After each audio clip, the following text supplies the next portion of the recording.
Masala powder అంతే. Stove on చేసుకొని కొంచెం ఆయిల్ వేసుకోవాలి.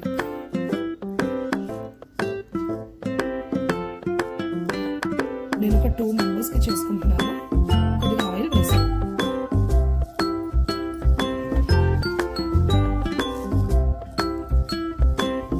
నూనె బాగా కాగింది కదా. ఇప్పుడు ఇందులో నేను 2 మనుషులు కాబట్టి ఒక 3 ఎగ్స్ వేసుకుంటాను.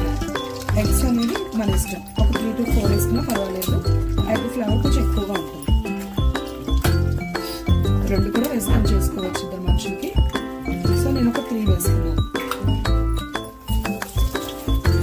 కొంచెం స్టార్టింగ్ హై ఫ్లేమ్లో ఉంచుకొని కలుపుకుంటూ ఉండాలి. హై ఫ్లేమ్లో పెట్టుకుని దగ్గర ఉండి కలుపుకోవాలి.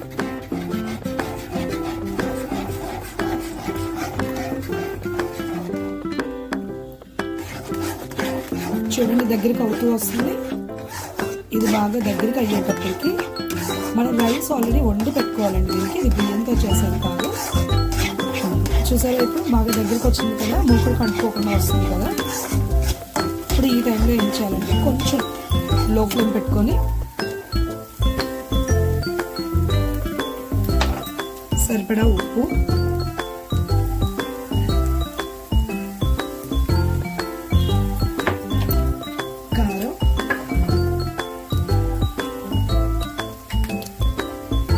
కారం, ఉప్పు మీ రుచికి సరిపడా వేసుకొని కొంచెం స్పైసీగా ఉన్నా కూడా బాగుంటుంది.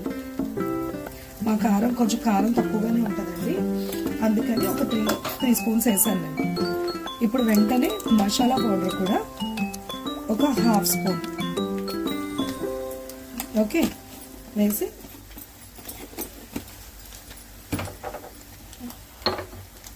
దీన్ని బాగా కలుపుకోవాలి. ఆల్రెడీ లో ఫ్లేమ్లో పెట్టుకున్నాను.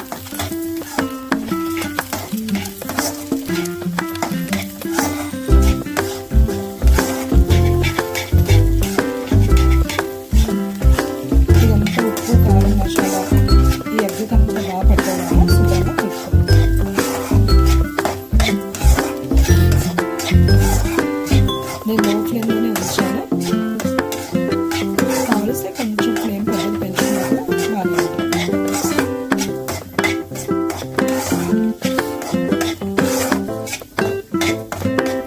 కొంచెం ఫ్లేమ్ పెంచుకున్నాను.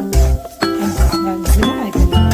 ఇందులో రైస్ వేసుకొని కలుపుకొని బాగా కలుపుకుంటే తింటాం. చూసారా చాలా ఫాస్ట్గా అయిపోద్ది. అంటే మనం ఎప్పుడైనా బయటకు వెళ్ళి వచ్చినా ఇప్పుడు ఏం వండుకోగలండి అనుకున్నప్పుడు కానీ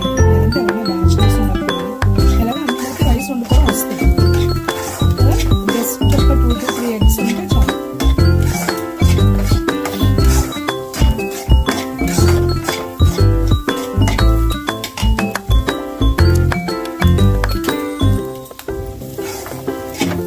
కొంచెం హై ఫ్లేమ్లో కొంచెం బాగా వేగింది కదా, కొంచెం బాగా రోస్ట్ అయింది.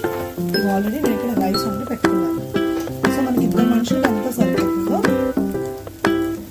అంతను అందులో వేసుకొని బాగా కలుపుకుంటే మన quick recipe of egg rice ready.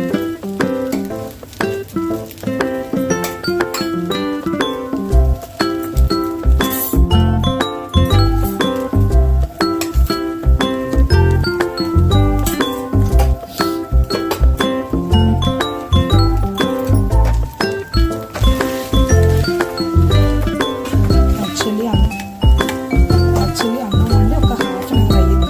అన్నం కొంచెం ఇలా బిర్సుగా అయింది కదా. వండిన వెంటనే అయితే ఇంకా చాలా సూపర్గా ఉంటుంది. ఎందుకంటే వెంటనే అందులో కలిసిపోతూ ఉంటుంది. వండిన అన్నం పొడిపొడిలాడుతూ ఉంటుంది కదా, అందులో బాగా కలుస్తుంది. ఇది ఒక 1/2 an hour అవడం వల్ల ఏంటంటే కొంచెం బిర్సుగా అయిపోయింది అన్నం.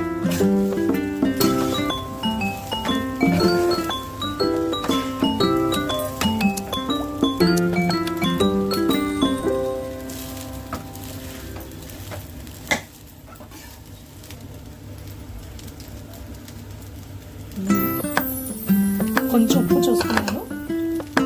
నాకు కొంచెం ఉప్పు తక్కువగా అనిపిస్తుంది. కొంచెం సాల్ట్ యాడ్ చేస్తాను.